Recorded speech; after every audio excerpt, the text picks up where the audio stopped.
Today I'm going to be talking about eating well with a busy schedule.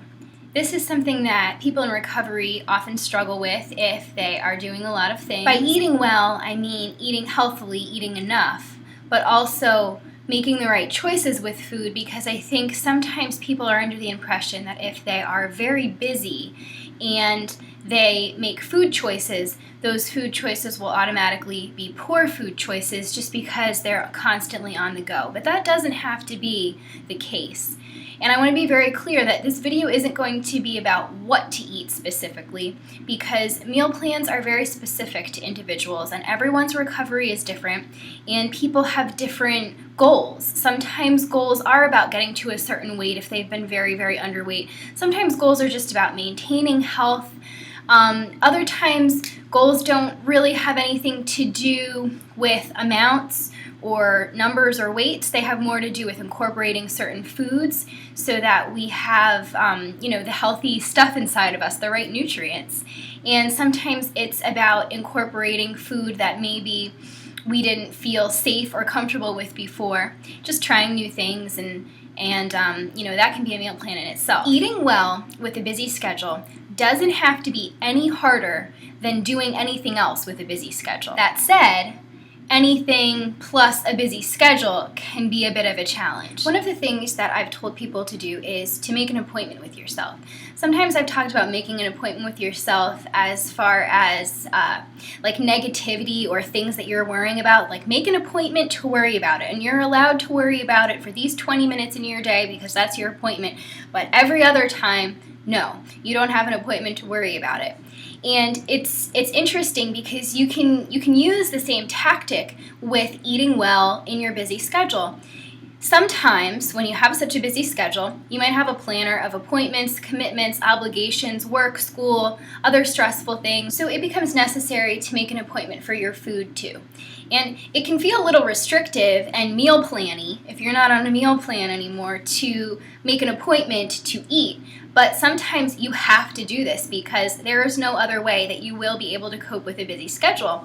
So you need to map out your day and understand all of the commitments that you have to undertake, but also consider food and feeding yourself a commitment, because feeding yourself is important. And without feeding yourself properly, you won't be able to do all the tasks at hand as well anyway. Making an appointment is important, sometimes necessary, but don't forget to listen to your hunger. So if you have an appointment to eat at 8:30 in the morning for breakfast and you are hungry again at 10:30 in the morning, but you don't have a scheduled appointment to feed yourself, don't let that stop you, because the appointment is meant to be a friendly and helpful reminder so that you don't forget the necessities. But just because you don't have an appointment to eat a snack doesn't mean you can't eat a snack. You need to learn to listen to your body as well as your appointments, because appointments don't have to be rigid. They're not meant to be rules that you have to follow to the T. They're meant to be a guide to help you. So following your appointments to feed yourself is awesome and fantastic, but keep in mind that there will also be times when it's not a scheduled time that you might be hungry for something. And that's where the next piece comes in. You need to think about some go food. Go food is the kind of food that you can take with you. It's easy to transport, doesn't need to be refrigerated, doesn't need to be heated up. You can, have a handful of something when you're hungry for a snack. Things like cereal, things like nuts, things like dried fruit, trail mix, that kind of stuff is really great to have with you. You're not going to feel like you're, eating fast food on the go very quickly, but you're going to be feeding yourself and listening to yourself when you want something to eat. And it can be there in a bag with you, and it can be easily accessible.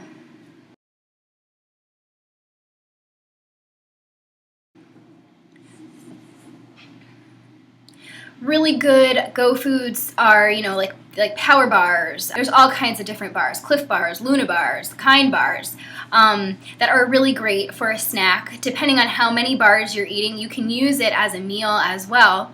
Maybe a piece of fruit is also a good go food if it's not fruit that needs to be refrigerated. But Making sure that you have access to go food is key. And if you have it with you and it doesn't go bad and you can keep it in your bag, there really isn't any excuse for you not to feed yourself when you're hungry. Something else that you can do is to set your phone to beep or give you a message or a reminder to remind yourself, hey, did you eat yet today? Or just to say, okay, it's lunchtime. Okay, it's dinner time. Okay, it's snack time. And I understand that maybe when that reminder goes off, you'll be in the middle of doing something that needs to be finished, but it will still remind you, okay, as soon as I'm done with this task and I can take a 5-minute break, I'm going to eat something. And if you have your go food, you don't have to go prepare something. I mean, all food does not need preparation. And if you've been under the impression that all food that doesn't need preparation is somehow bad for you, or junk food, or fast food, then you're deluding yourself and you're actually fueling the eating disorder. You're going against recovery because even subconsciously you're actually making excuses not to feed yourself. It's a very weird thing, but I think if you think back and you realize all of the times when you felt that you've been too busy to eat, you really could have found some way to fit food in there. Maybe it wouldn't be the ideal meal, but it would still be better than nothing. It's really important to remember that if you can tweet, if you can check your email, if you can go on Facebook, if you can do any of those things, post a photo to Instagram, you have time to eat. If you have time to do all those weird, tiny, little things that seemingly take no time in your day, if you have time to do those things within your busy schedule, you have time to feed yourself. You have the ability to eat well with a busy schedule. So the first step is knowing, yes, I can do this. I can feed myself well with a busy schedule. And as soon as you come to terms with that and realize that it is possible, you can go from there. And then from there, you can make your own tailored plan, and that's going to be different for every single person, and it does take a little bit of planning. And for people who are not planners, this can be the tricky part, but once you do it, you have it sort of as your template for the rest of the weeks that you will be implementing it. If you take public transportation, like a bus, a subway, a train, that's the perfect opportunity to be able to eat. So if you feel really rushed in the morning, like you can't eat breakfast before you get going and get to where you need to be, take the opportunity on your way, if you're not driving, to nourish yourself. I mean, nourishing yourself is a top priority. So I think that's where people run into problems. When you have an eating disorder, nourishing yourself isn't normally your top priority. So because it isn't, everything always seems more vital and more important. And busy schedules just really compromise everything because they're a whole list of things that need to be done that automatically seem more important than eating, but it's not true. Preparing your food the night before is a really good idea because it gets you thinking about enjoying it the next day. So since you've taken the time to prepare something for yourself, if it is a kind of food that needs preparation, then you're not going to want it to go to waste the next day because you put time and effort into it the night before. Depending on what the food is, I mean, you could do it a few nights before. You could make 3 different days worth of food in one night, however you want to do it, whatever works best for you. But if you are actually the one preparing something good for yourself that's going to make you happy, make you feel healthy, and, just taste good, then you're going to want to eat it. A really nice little trick that you can use is to use a calendar as your grocery list. So like a planner would be fine, but also just like a whole 30 or 31 day month calendar where you can write in each day the foods that you'll need for breakfast, lunch, dinner, snacks, things like that, so that your calendar is actually your list. And when you go to the grocery store, you know what you need to get for a given week because you have it there planned out day to day. Because it's really easy to get overwhelmed in the grocery store sometimes. You can go to the grocery store, think that you've thought about the meals that you want to make or the foods that you want to have, and then come home and not necessarily have enough. You don't really have everything for the the exact amount of days that you needed it for, or maybe you forgot one thing. But if you think about it beforehand and you map it into the actual days that you're going to need it before you go back to the grocery store again, you have your nice little timeline of food, and it can be a helpful tool. Now, it's not going to be for everyone because, like I keep saying, everyone is different. But if you think that a calendar grocery list can work for you, by all means try it. You have nothing to lose. You can try it once. If you don't like it, you don't have to try it again. I personally think that with food that you are eating on the go or eating in a busy schedule, especially if you're going to eat similar types of food every day because you're so busy, then variety is key. Because if it starts to feel like a chore or a rut, you won't keep up with it. You won't feel like you want to keep making it a priority. You'll feel like you're too busy to bother with it. So it has to be something that you enjoy enough, and it has to be filled with enough variety that you're going to keep at it day after day after day after day. And you know, they say that it takes 28 days to form a habit. So if you keep this up for a month and you were able to stick to it and find a kind of groove that works for you with your food and your eating and your busy schedule, chances are it's just going to feel like the norm, and it's going to become your new way of life, and you'll be able to do it without even really having to put any effort into it, which is a really cool thing. And don't sweat the small changes. So eating on some kind of a schedule when you're recovering from an eating disorder can sometimes be very important. You know, we've talked about making an appointment for it, you know, putting it onto a calendar, what you're going to eat for certain days, sending a reminder to your phone.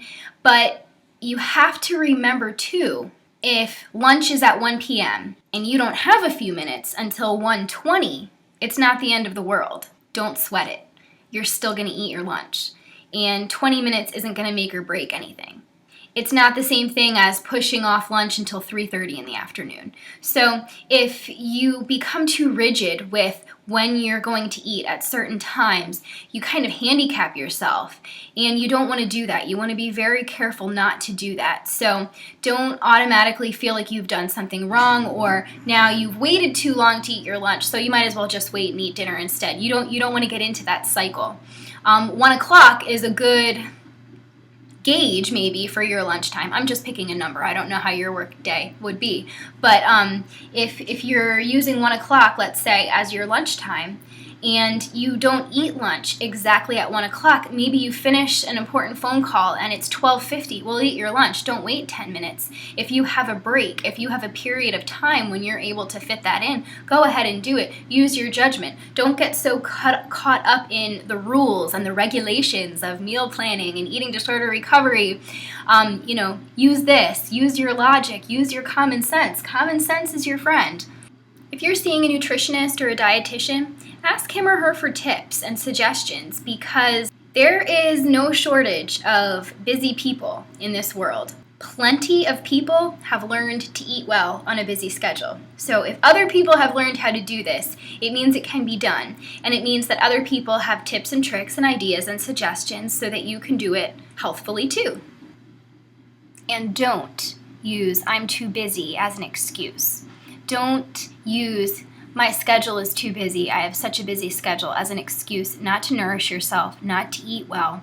There is a way to do this. And as soon as you fully trust and believe that there is, in fact, a way to do this, you will do it. You can do it. Have a great week, everyone. Take care.